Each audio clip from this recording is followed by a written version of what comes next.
Lo hemos dicho muchas veces, no hay que quedarse solo en los titulares de lo que vemos en las redes sociales y bueno, esta tarde es cierto que hemos tenido un momento de ¿y esto qué tiene que ver con el tiempo? ¿Esto qué tiene que ver con la información que solemos dar en nuestro espacio?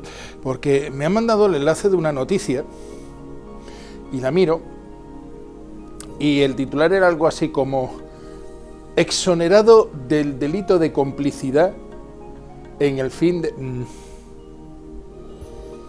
Como hoy es día en el que se está hablando mucho de los indultos a los dirigentes del proceso, pues lo cierto es que bueno, tuve ahí una mezcla, un cruce de cable de...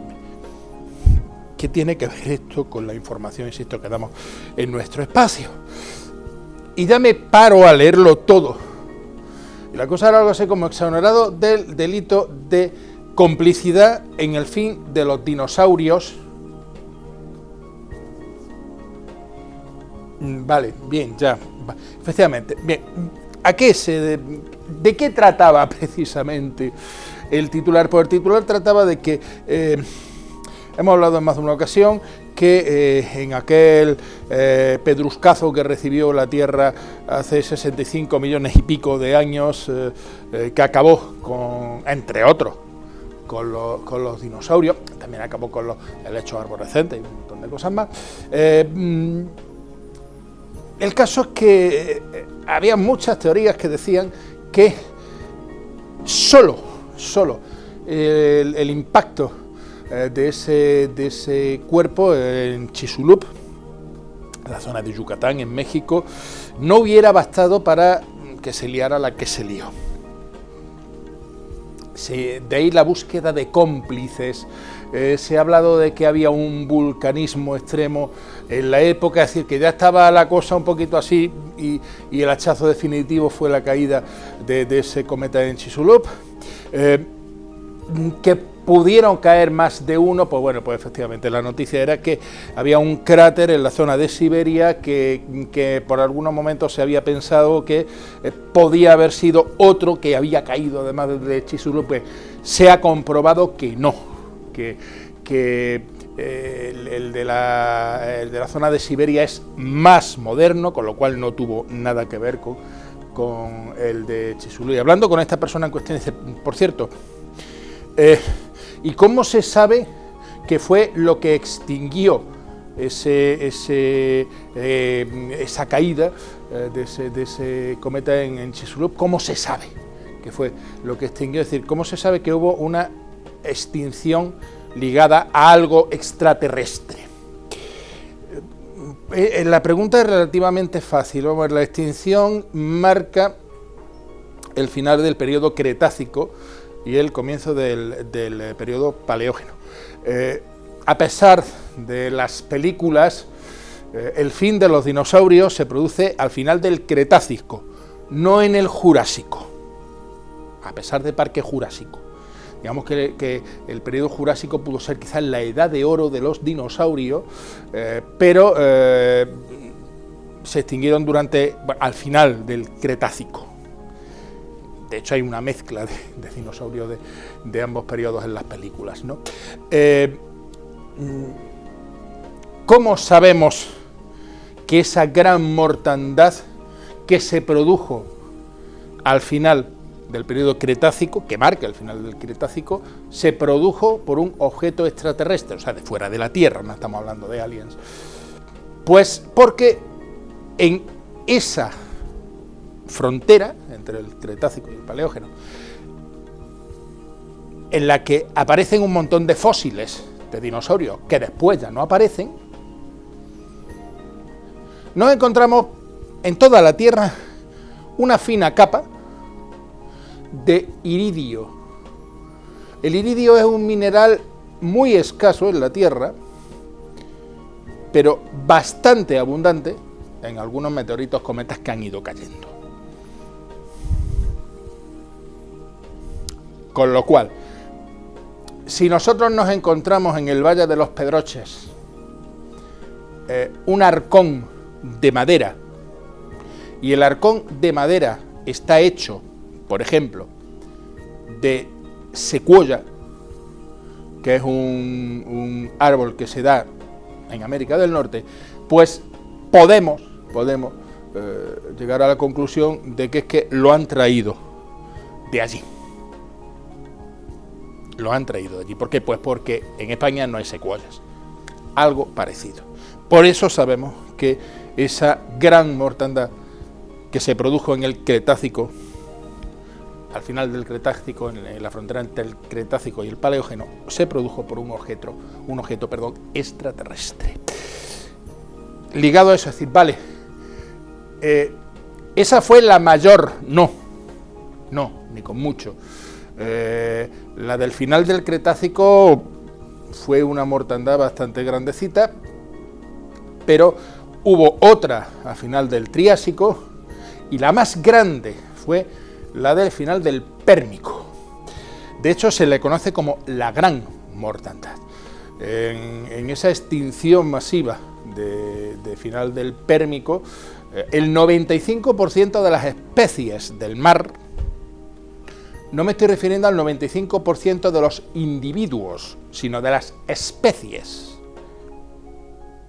marinas, y aproximadamente el 80% de las terrestres desaparecieron.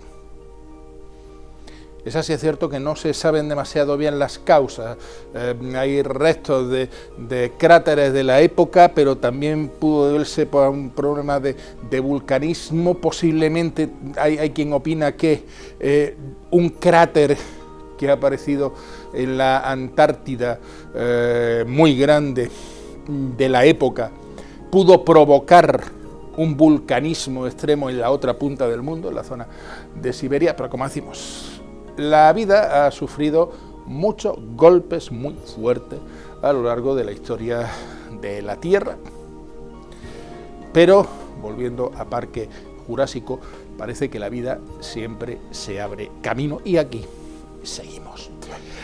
Era uno de los argumentos que teníamos hoy para ustedes, el explicarle esto de esa que habían declarado inocente del delito de acabar con los dinosaurios, a ese cráter de Siberia. Y otra cosa que nos han preguntado es, hombre, la noche mágica de San Juan, solsticio de verano. No, el solsticio de verano fue el 21. Es que siempre se ha dicho efectivamente. El solsticio de solis sitere, dicen uno, o de solis statere, cuando el sol se queda quieto en el cielo, que marca en este caso la noche más corta. A partir de aquí vamos a ver cómo las noches se van alargando hasta que lleguemos al solsticio de invierno, nacimiento para los romanos del sol invicto. Que muy posiblemente la festividad de San Juan, o todas estas festividades que se hacían en torno a esta época del año, muchísimas en nuestra zona de origen celta, de origen precristiano y prerromano incluso, se realizaron realmente en la noche del solsticio. El problema de cuando se pone una fiesta a fecha fija, como San Juan, 24, como Nochebuena, 24 también, en la otra punta del año, el problema cuando se pone a fecha fija, que posiblemente los eventos astronómicos que en principio estaban ligados a esas festividades, pues se acaben moviendo. De hecho, pues ya sabemos que el año no dura 365 días, sino 365 días y un cuarto aproximadamente, de ahí los años bisiestos, pero con todo y con eso, de cuando en cuando hay que meter algún día más para ajustar, ¿por qué no? Y de hecho, el cambio del calendario juliano al gregoriano se debió a que, bueno, ya había un desfase bastante grande. El calendario gregoriano pues fue un ajuste, pero insistimos, estas festividades pues en un principio muy posiblemente estaban ligadas a esos momentos astronómicos. Hay un montón de costumbres, de tradiciones en torno a esta noche mágica de San Juan.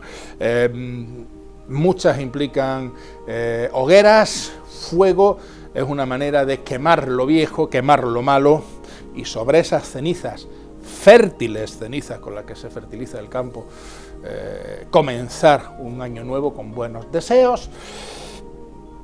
Otras se ligan a la luna, el coger el agua de San Juan, con rosas, con jazmines, dejarla a la luz de la luna durante esta noche y lavarse con ella para estar bello barra bella todo el año. En nuestro caso, más que una jofaina o algo por el estilo, tendríamos que buscar más bien una cosa tipo lebrillo, o si me apuran, camión cisterna, insisto, en mi caso, con lo cual es bastante poco práctico, pero ustedes mismos, mismas. Noche mágica de San Juan, en cualquier caso, quedémonos con la magia, si no todo sería quizás demasiado aburrido. Noche de San Juan, cálida, cálida de más. Durante toda la madrugada, pues como ven ustedes, más rasos que un pandero. En nuestra zona realmente no hemos tenido nubosidad, sí que ha habido precipitaciones grandes en la zona del Ebro, en la zona de Baleares, y nosotros hoy ni siquiera las famosas nubes de evolución tan típicas de esta época del año. Vamos a seguir con esa zona de bajas presiones de origen térmico, bajas presiones relativas debidas al calor, pero como ven, zona básicamente anticiclónica. Y esto que se está formando aquí, ya le iremos informando, tiene todo el aspecto de ser una dana, porque como ustedes queda totalmente separada de la evolución de lo que es el flujo general, se queda ahí apartada, pero ya lo hablaremos en los próximos días de ese borrasca que ha quedado ahí. Posibilidades de precipitación, pues lo típico cuando hay un anticiclón en esta época del año. Lo hemos dicho en alguna ocasión, si notan algo húmedo que les cae en la cabeza en estos días, si van por la acera posiblemente alguien esté regando las macetas, y si van por mitad de la calle lo mismo algún pajarito les ha dejado un regalo. Otra cosa va a ser complicada. La temperatura, pues como ven, va a ir trepando por lo menos hasta el domingo. El domingo en torno a los 35 grados, posiblemente más, y a partir de ahí pues ya tendremos esas zonas de bajas presiones que veremos a ver qué es lo que nos hacen. Lo peor va a ser un fin de semana de noches tropicales, de noches tórridas, realmente a los que va a costar bastante conciliar el sueño. Viento, pues como ven ustedes, flojo o incluso en algunos momentos vientos en calma, de dirección variable, aunque a partir del viernes va a predominar la componente sur o suroeste. Para mañana, cielo poco nuboso o despejado, quizás alguna nube de evolución, lo más probable que ni eso, temperaturas con poquitos cambios o en todo caso subiendo un poquitín. Por mi parte nada más, si les apetece y no tienen nada mejor que hacer, nos vemos mañana a la misma hora.